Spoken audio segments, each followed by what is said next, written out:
نحمده ونصلي على رسوله الكريم اما بعد فاعوذ بالله من الشيطان الرجيم بسم الله الرحمن الرحيم رب اشرح لي صدري ويسر لي امري واحلل عقدة من لساني يفقهوا قولي۔ جمعہ بہترین دن۔ رسول اللہ صلی اللہ علیہ وسلم نے فرمایا، خیر یوم طلعت علیہ الشمس یوم الجمعۃ فیہ خلق آدم وفیہ ادخل الجنہ وفیہ اخرج منہا ولا تقوم الساعۃ الا فی یوم الجمعہ۔ بہترین دن جس پر سورج طلوع ہو کر چمکے جمعہ کا دن ہے۔ اسی دن آدم علیہ السلام پیدا ہوئے، اسی دن جنت میں داخل کیے گئے، اسی دن جنت سے زمین پر اتارے گئے، اور قیامت بھی جمعے کے دن قائم ہوگی۔ جمعے کی فرضیت، ارشاد باری تعالیٰ ہے، یا ایھا الذین آمنوا اذا نودی للصلاة من یوم الجمعۃ فاسعوا الی ذکر اللہ وذروا البیع ذلکم خیر لکم ان کنتم تعلمون۔ اے اہل ایمان، جب جمعہ کے دن نماز کے لیے آذان دی جائے تو اللہ کے ذکر اور نماز کی طرف دوڑو، اس وقت کاروبار چھوڑ دو، اگر تم سمجھو تو یہ تمہارے حق میں بہت بہتر ہے، یعنی اسی میں تمہارا فائدہ ہے۔ لیکن سمجھنے کی بات ہے نا، کچھ لوگ اس وقتی تجارت میں فائدہ سمجھتے ہیں جو حقیقت میں خسارہ ہے، یعنی اس وقت تجارت کرنا یا اس وقت دنیا کے کام کرتے رہنا اور اللہ کی پکار پر لبیک نہ کہنا۔ حضرت ابو الجعد دمری رضی اللہ عنہ سے روایت ہے کہ رسول اللہ صلی اللہ علیہ وسلم نے فرمایا، جو شخص سستی کی وجہ سے 3 جمعے چھوڑ دے تو اللہ تعالیٰ اس کے دل پر مہر لگا دیتا ہے۔ آپ صلی اللہ علیہ وسلم نے فرمایا، لوگ جمعہ چھوڑنے سے باز آ جائیں ورنہ اللہ تعالیٰ ان کے دلوں پر مہر لگا دے گا، پھر وہ غافل ہو جائیں گے۔ تو اس سے پتہ چلتا ہے کہ جب انسان ایک نافرمانی کرتا ہے اور اس کے بعد توبہ نہیں کرتا اور پھر دوبارہ وہی کام کرتا ہے اور پھر سے 12 وہی کام کرتا ہے تو پھر وہ اللہ کی رحمت سے دور ہونے لگتا ہے اور ایسا بے حس ہوتا ہے کہ نیکی کا شوق بھی اور گناہوں پر کسی قسم کی فکر اور پریشانی سب ختم ہو کر رہ جاتا ہے۔ حضرت ابن مسعود سے روایت ہے کہ رسول اللہ صلی اللہ علیہ وسلم نے ان لوگوں کے گھروں کو جو جمعہ سے پیچھے رہ جاتے ہیں جلا دینے کا قصد کیا، یعنی یہ ارادہ کیا کہ ان کے گھر ہی جلا دیے جائیں۔ جمعہ کا چھوڑنا بہت بڑا گناہ ہے، اس پر شدید وعید ہے، لہٰذا ہر مسلمان پر جمعہ پڑھنا فرض ہے، اس میں ہرگز سستی نہیں کرنی چاہیے۔ جب خطیب ممبر پر چڑھے اور اذان ہو جائے تو سارے کاروبار حرام ہو جاتے ہیں۔ جمعہ کے متفرق مسائل۔ نمبر 1، رسول اللہ صلی اللہ علیہ وسلم نے فرمایا، جس کا اللہ اور آخرت کے دن پر ایمان ہے اس پر جمعہ فرض ہے۔ مریض، مسافر، عورت، نابالغ لڑکا اور غلام جمعہ کی فرضیت سے مستثنی ہے، یعنی ان پر جمعہ فرض نہیں، اگر چاہیں تو پڑھ لیں، نہیں تو ظہر کی نماز بھی کافی۔ نمبر 2، نبی صلی اللہ علیہ وسلم نے فرمایا، جو شخص جمعہ کے روز خوب اچھی طرح نہائے اور پا پیادہ یعنی پیدل مسجد میں جائے، امام کے نزدیک ہو کر دل جمی سے خطبہ سنے، یعنی ادھر ادھر غفلت کے ساتھ نہیں بلکہ پوری توجہ کے ساتھ اگلی صفوں میں بیٹھ کر، اور کوئی لغو بات نہ کرے، تو اس کو ہر قدم پر 1 برس کے روزوں کا اور اس کی راتوں کے قیام کا ثواب ہوگا۔ یعنی اتنا فضیلت والا عمل ہے اگر کوئی شخص پوری توجہ اور محبت اور شوق کے ساتھ کرے۔ حضرت سلمان فارسی رضی اللہ عنہ سے روایت ہے کہ رسول اللہ صلی اللہ علیہ وسلم نے فرمایا، جو شخص جمعہ کو نہائے اور جس قدر پاکی حاصل ہو سکے کرے، یعنی اپنے جسم کی بھی صفائی، اپنے بالوں کی، ہر چیز کی، پھر تیل یا اپنے گھر سے خوشبو لگائے جو بھی میسر ہو، یعنی تھوڑا اہتمام کے ساتھ نکلے، اور مسجد کو جائے، وہاں 2 آدمیوں کے درمیان راستہ نہ بنائے، یعنی لوگوں کی گردنیں نہ پھلانگے یا ان کو پریشان نہ کرے آگے جانے کے لیے، یعنی جہاں جگہ ملے وہیں بیٹھ جائے، پھر اپنے مقدر کی نماز پڑھے، پھر دوران خطبہ خاموش رہے، تو اس کے گزشتہ جمعہ سے لے کر اس جمعہ تک کے گناہ بخش دیے جاتے ہیں۔ اب یہاں پر گناہوں کی بخشش کس چیز کے ساتھ منسلک ہے کہ انسان اپنی ذات سے کسی کو تکلیف نہ دے، یعنی صرف اتنا نہیں کہ آپ خود شوق سے چلے ہیں نیکی کرنے، عبادت کرنے، اور اپنے شوق میں دوسروں کے لیے باعث اذیت ہیں، ایسا نہیں ہونا چاہیے۔ رسول اللہ صلی اللہ علیہ وسلم نے فرمایا، جو شخص غسل کر کے جمعہ کے لیے آتا ہے اور خطبہ شروع ہونے تک جس قدر ہو سکے نوافل ادا کرتا ہے، پھر خطبہ جمعہ شروع سے لے کر آخر تک خاموشی کے ساتھ سنتا ہے، تو اس کے گزشتہ جمعہ سے لے کر اس جمعہ تک اور مزید 3 دن کے گناہ معاف کر دیے جاتے ہیں۔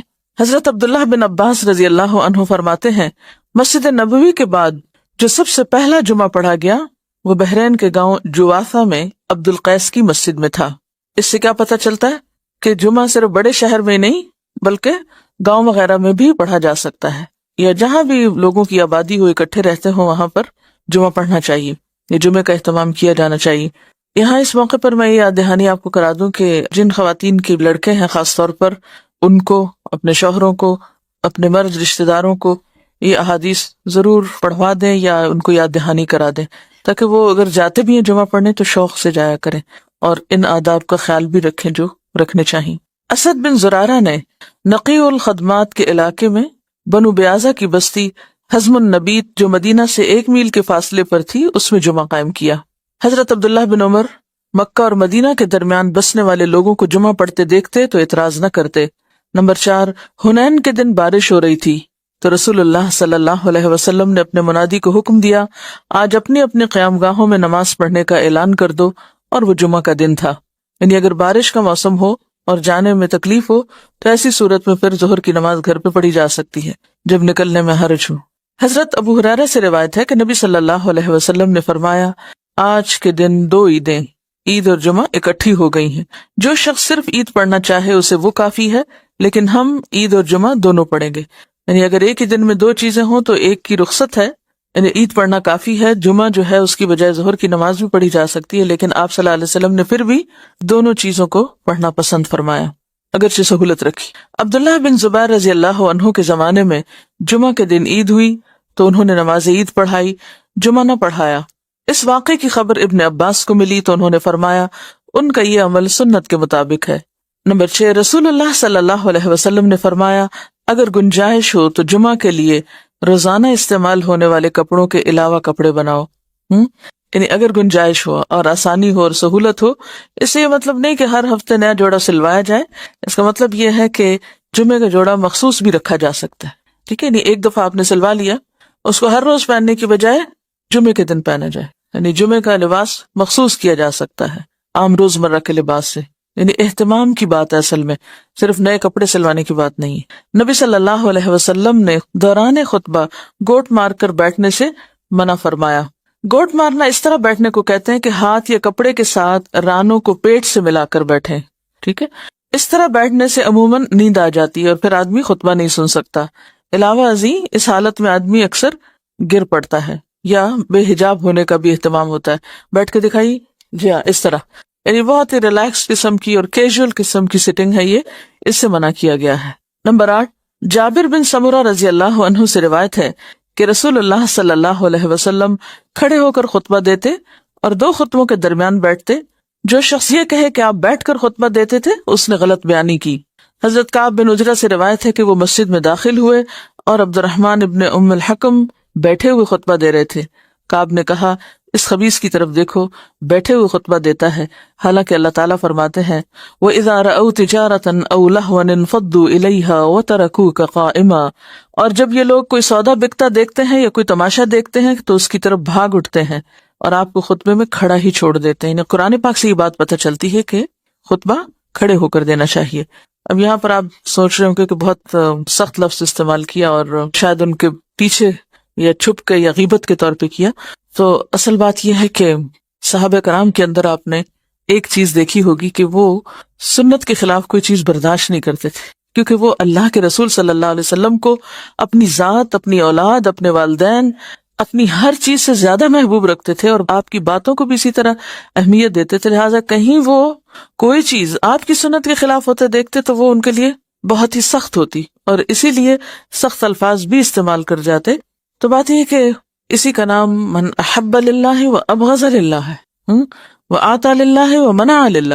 جب ہم دین میں محبت کی بات کرتے ہیں تو ہم سمجھتے ہیں کہ محبت پھر جائز ناجائز ہر بات پہ محبت، یہ بات غلط ہے۔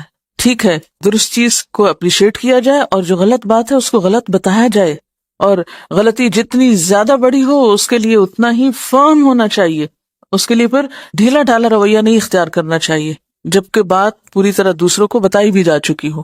لیکن ایک بات یاد رکھیے کہ صحابہ کرام کا جو باہم تعلق یا واسطہ تھا، ان کی جو تربیت جس ڈھنگ پر ہوئی تھی، وہاں ذات اور انا اور میں اور شخصیت پرستی جیسی چیزیں نہیں تھی، وہاں محبت بھی اللہ کے لیے تھی اور بغض بھی اللہ کے لیے تھا، اور اس کے ساتھ ساتھ وہ کسی چیز کو اپنی ذاتی وقار کا مسئلہ نہیں بناتے تھے، اس کو پرسنلی نہیں لیتے تھے. ہم کوئی چیز نہ بھی ہو تو اس کو پرسنل بنا لیتے ہیں، یعنی کوئی شخص کسی سے کچھ کہہ رہا ہو تو ہم اس کو اپنے خلاف لے لیتے ہیں. اور اپنی ذات کے بارے میں ہمیشہ بہت ہی سمپیتھیٹک اور بہت سینسٹیو اور بہت کانشیس اور بہت مہربان رہتے ہیں. اٹھتے بیٹھتے چلتے پھرتے تکلیفوں کا ذکر بھی کرتے رہتے ہیں. کبھی ہمیں یہ بھی سوچنا چاہیے کہ جب ہم بہت زیادہ تکلیفوں کا ذکر کرتے ہیں تو کہیں ہم اللہ تعالیٰ کا شکوہ تو نہیں کر رہے ہوتے. تھوڑی دیر کے لیے سوچیں، یہ مسئلہ وہ مسئلہ، یہ پریشانی وہ پریشانی، یہ بیماری وہ بیماری، یہ تکلیف وہ تکلیف، یعنی تھوڑی دیر کے لیے اس بات پر اگر غور کریں کہ ہر وقت ہماری زبان سے شکوے شکایات ہی نکلتے رہیں تو ہمیں کیا معلوم نہیں کہ ہر نقصان، ہر تکلیف، ہر بیماری اللہ کے اذن سے ہی آتی، اور ہر چیز اسی کے ہاتھ میں، وہ جب چاہے. اللہم لا مانع لما آتیت ولا معطی لما منعت ولا ينفع ذا الجد منک الجد. یعنی اگرچہ تکلیف یا بیماری یا دکھ کے اظہار کرنے میں کوئی گناہ کی بات نہیں ہے، لیکن اللہ سے محبت کے ادب کے خلاف ہے. جس سے آپ محبت کرتے ہیں آپ اس کی شکایتیں راہ چلتے تھوڑی کرتے رہتے ہیں. کوئی کرتے ہیں؟ ہاں، سمجھ رہے ہیں میں کیا کہہ رہی ہوں؟ اس شخص سے آپ نے کیا سبق سیکھا جس کا صدقہ کسی ایسے شخص کو چلا گیا کہ جو مستحق نہیں تھا، اور وہ دل میں تکلیف میں بھی تھا، پریشان بھی تھا، تو کیا کہا؟ اللہم لک الحمد. ہم یہ اخلاق اور ادب نہیں سیکھ سکتے؟ ہاں سیکھ سکتے ہیں. مثلاً ایک ڈاکٹر کے پاس جا کے بتانا کہ میں بیمار ہوں، اس میں کوئی برائی نہیں، لیکن ہر انسان کو بتانا میں بیمار ہوں، یہ اللہ کی محبت کے ادب کے خلاف ہے. ابراہیم علیہ السلام جو اللہ کے دوست تھے، وہ کیا کرتے تھے؟ کیا کہتے تھے؟ فَإِنَّهُمْ عَدُوٌّ لِّي إِلَّا رَبَّ الْعَالَمِينَ الَّذِي خَلَقَنِي فَهُوَ يَهْدِينِ وَالَّذِي يُطْعِمُنِي وَيَسْقِينِ وَإِذَا مَرِضْتُ فَهُوَ يَشْفِينِ وَالَّذِي يُمِيتُنِي ثُمَّ يُحْيِينِ وَالَّذِي أَطْمَعُ أَن يَغْفِرَ لِي خَطِيئَتِي يَوْمَ الدِّينِ رَبِّ هَبْ لِي حُكْمًا وَأَلْحِقْنِي بِالصَّالِحِينَ وَاجْعَل لِّي لِسَانَ صِدْقٍ فِي الْآخِرِينَ وَاجْعَلْنِي مِن وَرَثَةِ جَنَّةِ النَّعِيمِ. کیا سرگوشی ہے نا اپنے رب سے، کیسے نعمتوں کا اقرار ہے، کیسے محبت اور شکر کا اظہار ہے. اب سوچتے ہو کہ پڑھاتے پڑھاتے پتہ نہیں کہاں چلی جاتی ہیں اور کسی اور ہی irrelevant بات کے اوپر شامت لے آتی ہیں روز. دیکھیے، ایک ہے عام سطح پہ جینا اور ایک ہے مقربین کی سطح پہ جینا. تو ہم معلوم نہیں کہاں ہیں، لیکن مقربین کے رستے پہ چلنا تو چاہیے نا، کہ نہیں؟ اتنی دعائیں مانگ کے کہتے رب ہب لی حکمن، یہ ہے عجز، یہ ہے عجزی. ساری مناجات کر کے کہتے ہیں اللہ مجھے حکمت دے، قوت فیصلہ دے، سمجھ دے، فہم دے، والحقنی بالصالحین. یہ ہوتی ہے اللہ سے محبت کی علامت ہے. شکوہ محبت کی موت ہوتا ہے، شکوہ محبت کی موت ہوتا ہے. جس سے محبت ہوتی ہے اس سے شکوے نہیں کیے جاتے، یا اس کے شکوے یا اس کی شکایتیں دوسروں کے سامنے نہیں کی جاتی. جب کھینچ کے آہے سر کہتا ہے کوئی بندہ، جس حال میں بھی رکھے صد شکر ہے اللہ کا، میں سوچنے لگتا ہوں یہ شکر کیا اس نے یا تانا دیا اس نے رزاق دو عالم کو. میں سوچتی ہوں کبھی کبھی کہ ہم نہ سمجھی میں پتہ نہیں کیا کیا کرتے ہیں، اور پھر ہم مطمئن اتنے رہتے ہیں کہ ہم سب ٹھیک کر رہے ہیں.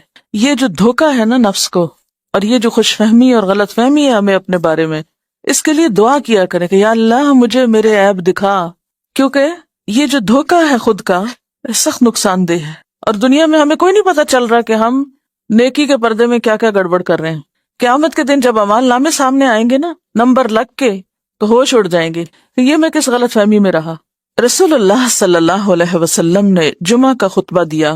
آپ کے سر پر سیاہ رنگ کی پگڑی تھی، اس کے دونوں سرے آپ نے کندھوں کے درمیان چھوڑے ہوئے تھے، اس کے دونوں سرے آپ نے کندھوں کے درمیان چھوڑے ہوئے تھے.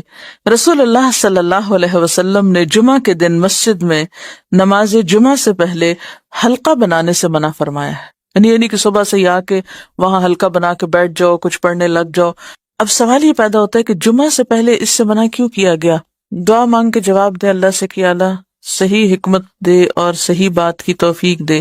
دیکھیے کہ ہر چیز کا اپنا ایک مقام ہوتا ہے نا. آپ کو جمعہ کے لیے جانا ہے، جمعہ کی نیت سے جائیں گے نا مسجد میں، اور اگر حلقہ بنانے یا بیٹھنے کے لیے جانا ہے تو وہ اس نیت سے پہلے ہی جا کے بیٹھیں گے نا. تو وہ جو اصل کام ہے وہ کس میں دب جائے گا، اس پہ ایک شیڈو آ جائے گا نا کسی اور عمل کا. مثلا یہ ایسا ہی ہے جیسے آپ کو کوئی کھانے سے پہلے میٹھا کھلا دے. کئی ملکوں میں کھانے سے پہلے میٹھا کھاتے ہیں. مجھے اب یاد نہیں کہا، میں کہیں کسی جگہ پر گئی تو انہوں نے پہلے میٹھا سرو کیا. میں نے کہا یہ رکھ دیں ابھی بعد میں، کہتے نہیں ہمارے یہاں پہلے میٹھا کھایا جاتا ہے. اچھا، لیکن ہمارے ہاں جیسے عادات ہیں اس میں کیا ہے کہ میٹھا آخر میں کھایا جاتا ہے، ٹھیک ہے. اب اگر کھانے سے پہلے میٹھا کھا لیں تو اس سے کیا امپیکٹ ہوتا ہے کھانے پر؟ کھانے سے پہلے کیا کھاتے ہیں؟ ایپیٹائزر. تو میٹھا ایپیٹائزر نہیں ہے، وہ کیا کرتا ہے؟ فلنگ کر دیتا ہے، بھوک ختم کر دیتا ہے. تو اگر آپ جناب جمعہ سے پہلے ہی ہلکے بنا کے بیٹھ گئے کچھ کرنے کرانے، تو کیا ہوگا؟ جب تک جمعے کا وقت آئے گا پیٹ بھر چکا ہوگا. کیونکہ ہر عبادت کے اندر ایک شوق، اس عبادت کی روح یا جو اس کی اہمیت ہے یا جو اس کے اندر شوق اور ذوق ہے وہ ماند پڑ جائے گا. پہلے سے ہی تھک جائیں گے آپ. عید کی نماز سے پہلے کوئی نوافل نہیں ہے. بنیادی بات یہی ہے کہ اس سے جو جمعے کی اہمیت یا جمعے کی جو خصوصیت ہے اس پر ایک طرح سے اثر بھی پڑتا ہے. چلیے آگے چلتے ہیں. لہٰذا جو علماء خطبہ جمعہ سے پہلے تقریر کرتے ہیں انہیں اس عمل کو ترک کر دینا چاہیے.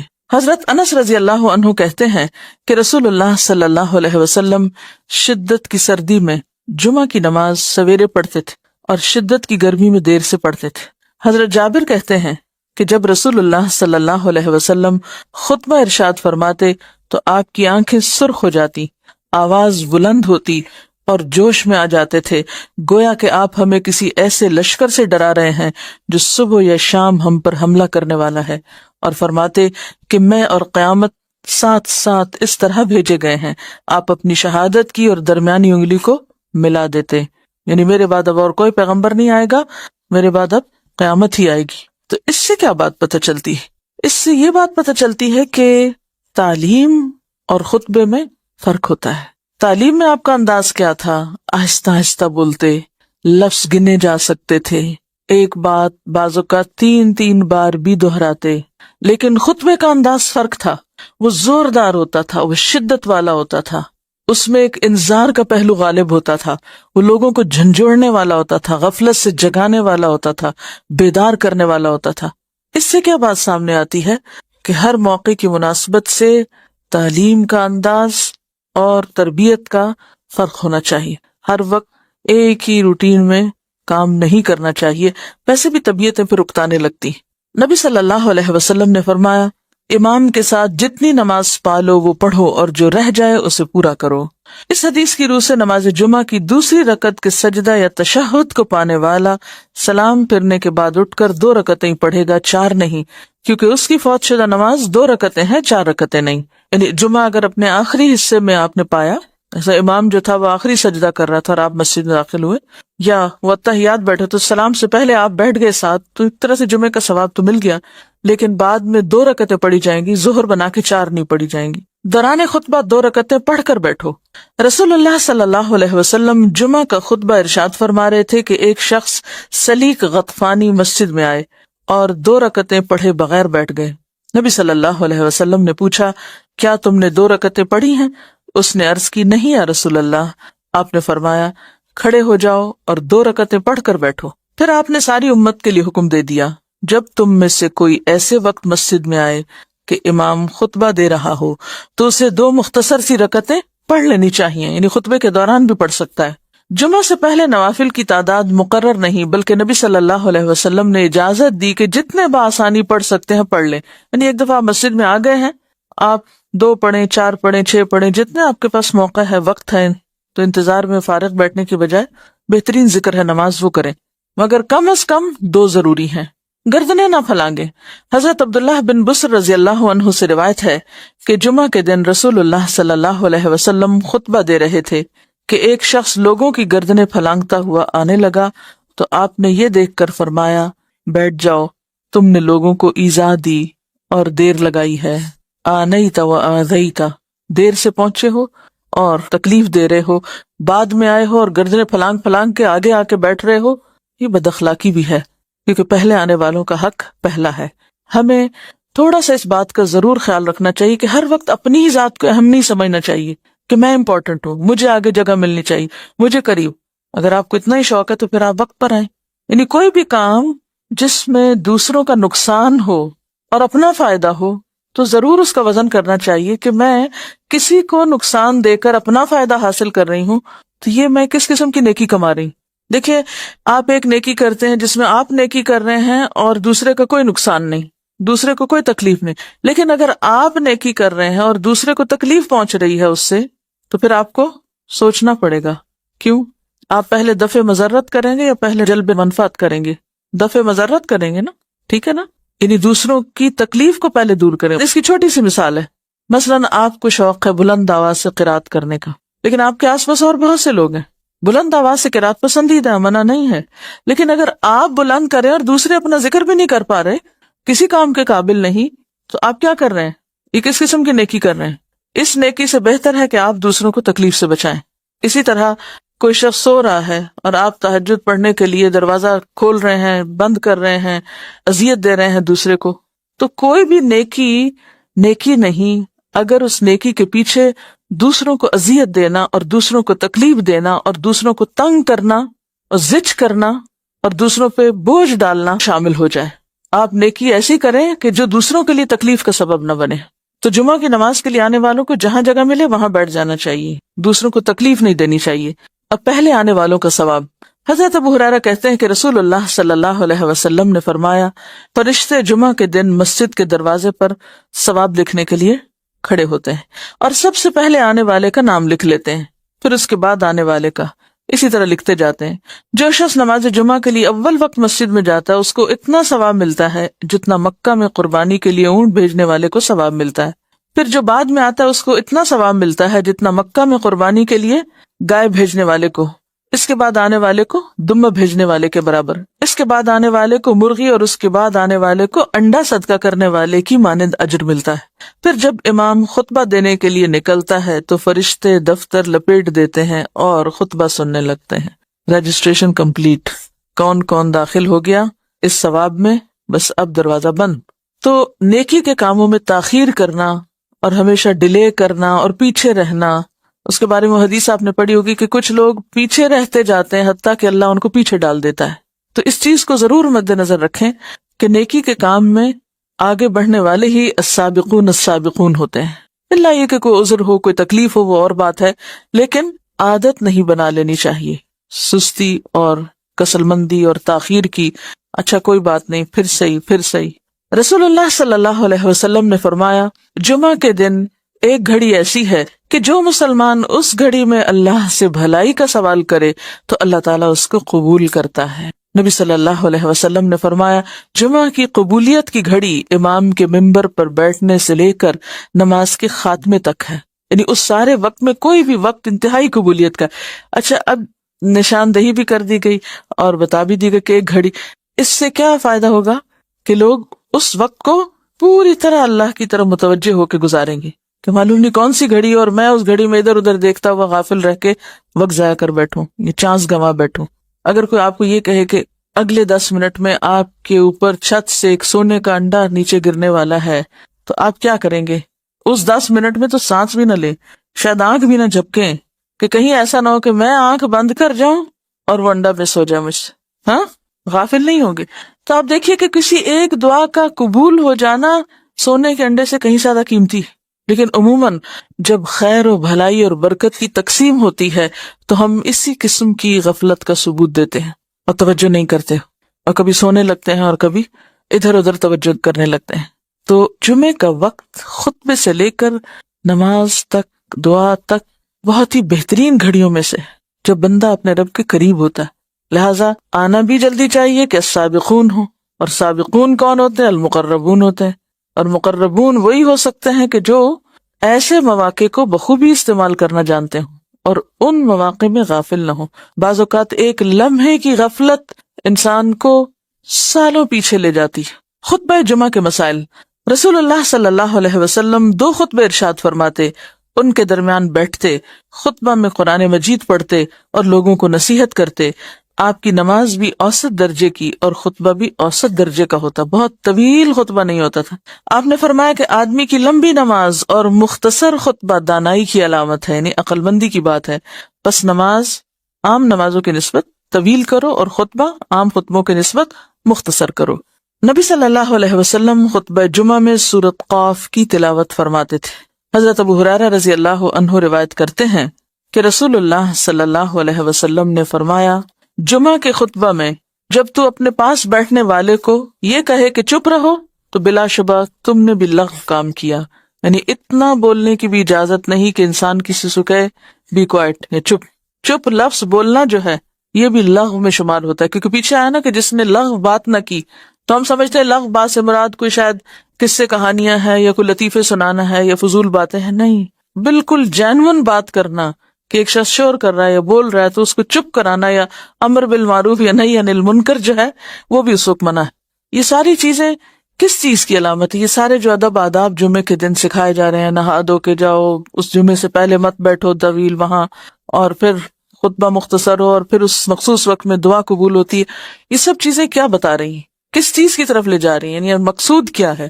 یعنی انتہائی توجہ اور یکسوئی کے ساتھ اس روحانیت کو حاصل کرنا جو اس دن میں دی جانی مطلوب ہے، وہ تعلیم حاصل کرنا، وہ سیکھنا اور وہ فائدہ اٹھانا جو جمعے کے دن کو مقرر کر کے اللہ نے بندوں کے لیے رکھا ہے. یعنی ساری چیزیں ایک ہی چیز کے اوپر لے جا رہی ہیں، اور وہ ہے یکسوئی کی پریکٹس. یکسو، مکمل کنسنٹریشن، مکمل توجہ، انابت اللہ. حضرت ابن عمر کہتے ہیں کہ رسول اللہ صلی اللہ علیہ وسلم نے اس سے منع فرمایا کہ آدمی اپنے بھائی کو اٹھا کر اس کی جگہ پہ بیٹھے. نافع سے پوچھا گیا کیا صرف جمعہ میں منع ہے؟ فرمانے لگے جمعہ میں اور اس کے علاوہ بھی. یعنی آپ یہ نہیں کر سکتے کہ کہیں پر جائیں اور کوئی شخص بیٹھا تو آپ اس سے کہیں تم اٹھو یہاں سے، مجھے یہ جگہ اچھی لگتی ہے، مجھے بیٹھنا ہے. یہ معیوب بات ہے، ناپسندیدہ ہے. پھر خود پسندی کی بات بھی ہے کہ آپ اپنے آپ کو اتنا امپورٹنٹ سمجھتے ہیں، اپنی اتنی اہمیت جانتے ہیں کہ آپ دوسروں کو اذیت دے کے خود اپنی جگہ بنانا چاہتے ہیں. اصل بات یہ کہ جب تک ہم اپنی خود پسندی سے اور اپنی انا سے اور اپنی ذات کی اہمیت کے شوق سے اور ذاتی بڑائی کے شوق سے باہر نہیں نکلیں گے، بہت سی نیکیوں سے محروم رہ جائیں گے، بلکہ نیکیوں کے شوق میں بھی گناہیں کرتے رہیں گے. حضرت عمارہ بن ربیبہ سے روایت ہے کہ انہوں نے بشیر بن مروان کو جمعہ کے دن ممبر پر دونوں ہاتھ اٹھاتے ہوئے دیکھا تو فرمایا اللہ تعالیٰ ان دونوں ہاتھوں کو ہلاک کرے. عمارہ بن ربیبہ کون ہیں؟ صحابی ہیں. انہوں نے بشیر بن مروان کو جمعہ کے دن ممبر پر دونوں ہاتھ اٹھائے ہوئے دیکھا تو فرمایا اللہ تعالیٰ ان دونوں ہاتھوں کو ہلاک کرے. نبی صلی اللہ علیہ وسلم خطبہ میں صرف ایک ہاتھ کی شہادت والی انگلی سے اشارہ کرتے تھے اور بس. یعنی اس نے خطبہ دیتے ہوئے کیا کیا؟ جیسے عام سپیکرز کہتے ہیں نا، دونوں ہاتھ اٹھا اٹھا کے اور جیسے مکے لہرا لہرا کے اور بازو اٹھا اٹھا کے خطبہ دینا انتہائی ناپسندیدہ چیز ہے. تب آپ دیکھیں کہ صحابی کی تنقید کتنی سخت ہے، ایک طرح سے بددعا دے رہے ہیں کہ اللہ ان دونوں ہاتھوں کو ہلاک کرے، کیونکہ نبی صلی اللہ علیہ وسلم خطبے میں صرف دائیں ہاتھ کی شہادت کی انگلی اٹھاتے تھے، یعنی جو خبردار بھی کرنا ہوتا تھا اور بس. نبی صلی اللہ علیہ وسلم نے کھڑے ہو کر خطبہ دیا اور آپ کے ہاتھ میں عصا یا کمان تھی. نبی اکرم صلی اللہ علیہ وسلم 2 خطبے دیتے اور ان کے درمیان بیٹھتے کیوں تھے؟ شارٹ بریک ایک طرح سے، تاکہ پھر سے توجہ ہو جائے. ظہر احتیاطی کی بدعت.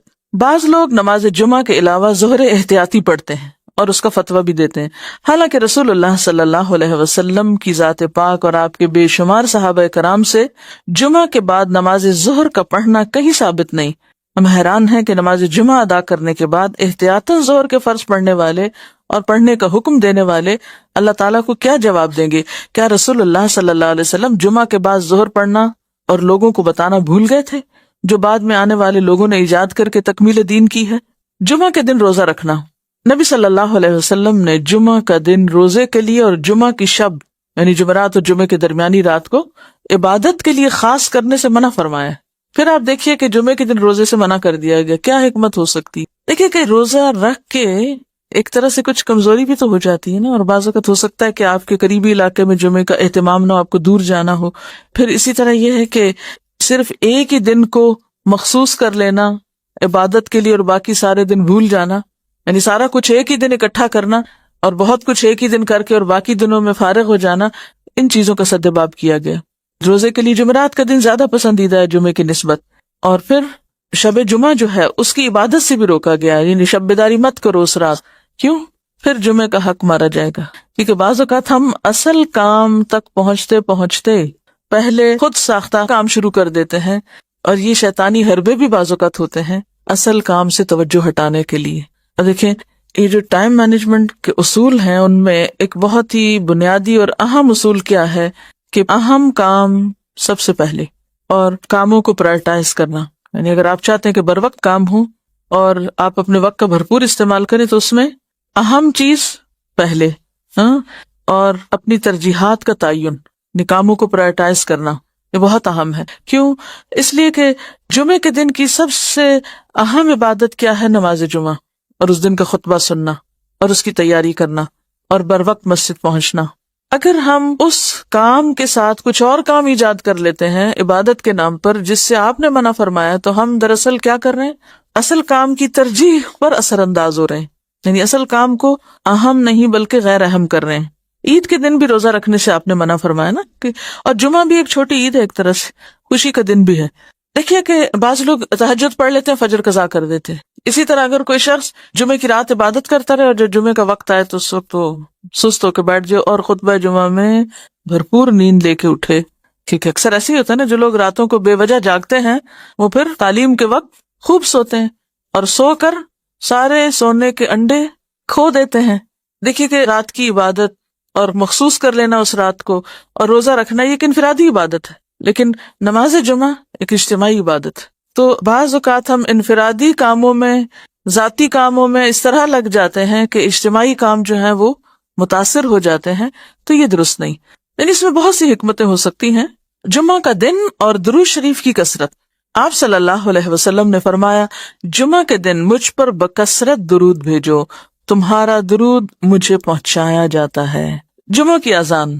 حضرت صاحب بن یزید سے روایت ہے کہ رسول اللہ صلی اللہ علیہ وسلم، حضرت ابو بکر اور عمر رضی اللہ عنہم کے زمانے میں جمعہ کی اذان اس وقت ہوتی تھی جب امام خطبے کے لیے ممبر پر بیٹھ جاتا. جب حضرت عثمان خلیفہ بنے اور لوگ زیادہ ہو گئے تو زورا کی جگہ پر ایک اور اذان دی جانے لگی. امام بخاری فرماتے ہیں زورا مدینہ کے بازار میں ایک مقام ہے. مسجد کے اندر امام کے خطبے سے پہلے صرف ایک اذان ہے. اکثر مساجد میں اس سے قبل دی جانے والی اذان کو ثبوت حضرت عثمان کے دور سے بھی نہیں، لہٰذا اس سے اجتناب کرنا چاہیے. جمعے کے دن پہلی اذان کا پس منظر یہ ہے کہ عہد نبوت میں مدینہ منورہ اس کی آبادی کا حجم نسبتاً مختصر تھا. آپ کو معلوم ہے کہ اس وقت جتنے ایریے پر مسجد نبوی ہے پورا شہر اتنے ایریے میں تھا. جی ہاں، موجودہ مسجد نبوی کو اگر آپ جائیں، کبھی اللہ لے جائیں، چاروں طرف سے چکر لگائیں، اچھا خاصا رقبہ ہے. تو اس وقت پورا مدینہ بس اتنا تھا، اور ایک اذان اس سارے ایریے کے لیے کافی تھی. لوگوں کو اذان آسانی سے سنائی دے جاتی. تو عہد عثمانی میں آبادی زیادہ ہو گئی تو تمام لوگ اذان کی آواز سن نہیں پاتے تھے، جس کا لازمی نتیجہ یہ نکلا کہ گوناگو مصروفیات کا شکار کئی لوگ مسجد میں بر وقت پہنچنے سے قاصر ہو گئے. اس کا انتظامی حل یہ نکالا گیا کہ پہلے مسجد سے باہر بازار کے اندر اذان دی جائے، اس سے کچھ ہی دیر بعد مسجد نبوی میں دوسری اذان ہو جاتی. اور حضرت عثمان کا یہ اقدام بدعت نہ تھا، کیونکہ حضرت عثمان خلفائے راشدین میں سے ہیں. ان کے دور میں مدینہ منورہ میں جب پہلی دفعہ اس اذان کی ضرورت محسوس کی گئی تو انہوں نے اسے شرعی حکم کے طور پر نہیں، محض انتظامی حل کے طور پہ جاری کیا تھا، جس سے صحابہ کرام کی خاموش تائید حاصل تھی. ظاہر ہے کہ جس چیز پر صحابہ کرام کا عمومی اتفاق ہو وہ بدعت نہیں ہوتی. وآخر دعوانا ان الحمد للہ رب العالمین. سبحانک اللہم وبحمدک، نشہد ان لا الہ الا انت، نستغفرک ونتوب الیک.